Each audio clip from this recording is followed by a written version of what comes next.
Hello guys, welcome to my YouTube channel.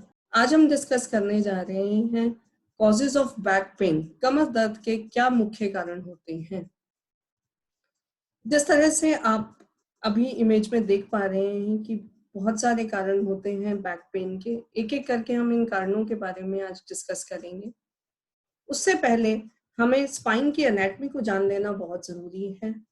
क्या structure होता है हमारे स्पाइन का।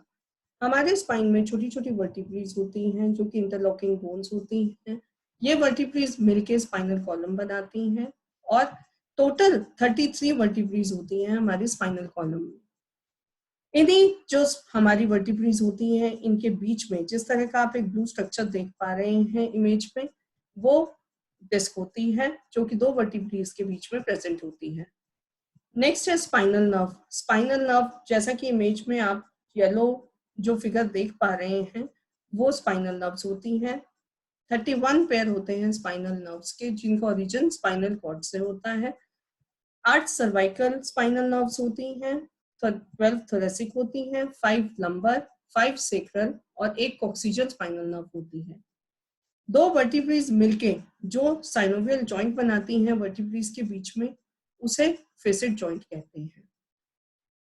कारणों में अगर हम बात करें तो one of the major reason for the low back pain is degenerative and herniated disc. जिस तरह से हमने अभी एनाटॉमी में डिस्कस किया था कि दो वर्टिब्रीज के बीच में एक स्ट्रक्चर होता है जिसे डिस्क कहते हैं।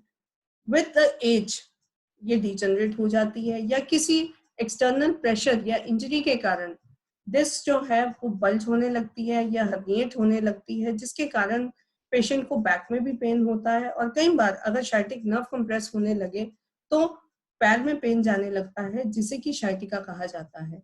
शाइटिका पे हमने एक डिटेल में वीडियो किया हुआ है जिसके आपको डिटेल हमने डिस्क्रिप्शन बॉक्स में दे रखी है। आप अपने रेफरेंस के लिए उसे देख सकते हैं। Next one of the major reason is tight muscles.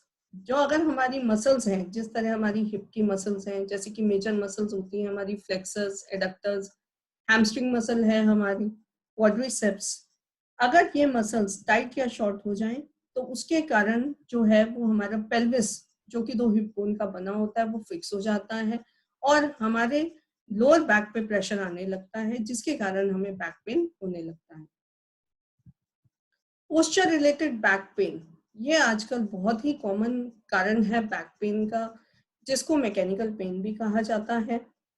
जब भी हम किसी भी फॉल्टी पोस्चर में बैठते हैं या जब हम बहुत लंबे टाइम सही पोजीशन में ना बैठें या हम बेंड हों तो सही तरीके से बेंड ना हो, किसी चीज को हम पुश या पुल कर रहे हैं और हमारा पोस्चर ठीक नहीं होगा तो उसके कारण हमारे बैक पे एबनॉर्मल स्ट्रेस पड़ने लगता है, हमारी बैक मसल्स पे एबनॉर्मल स्ट्रेस पड़ने लगता है जिसके कारण की लो बैक पेन होता है। जो लोग बहुत लंबे टाइम तक लैपटॉप्स और कंप्यूटर का यूज करते हैं जनरली ये पेन वो लोग एक्सपीरियंस ज्यादा करते हैं। सेक्रोइलियक जॉइंट पेन भी से भी लो बैक एक होता है। जो हमारी लोअर स्पाइन होता है और हमारी हिप बोन होती है जैसा कि आप इमेज में देख पा रहे हैं, तो वो मिलके सेक्रोइलियक जॉइंट बनाती है।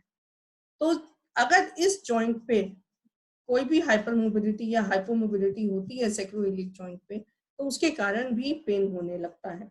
कई बार जो पेन है वो हमारी लो बैक में कन्फाइंड ना हो के हमारे पैर में भी जाने लगता है, कुछ शाइटिका की तरह सिम्टम दिखने लगता है, जबकि ये पेन उस पेन से थोड़ा सा डिफरेंट होता है। तो ये भी one of the major reason है फॉर लो बैक पेन।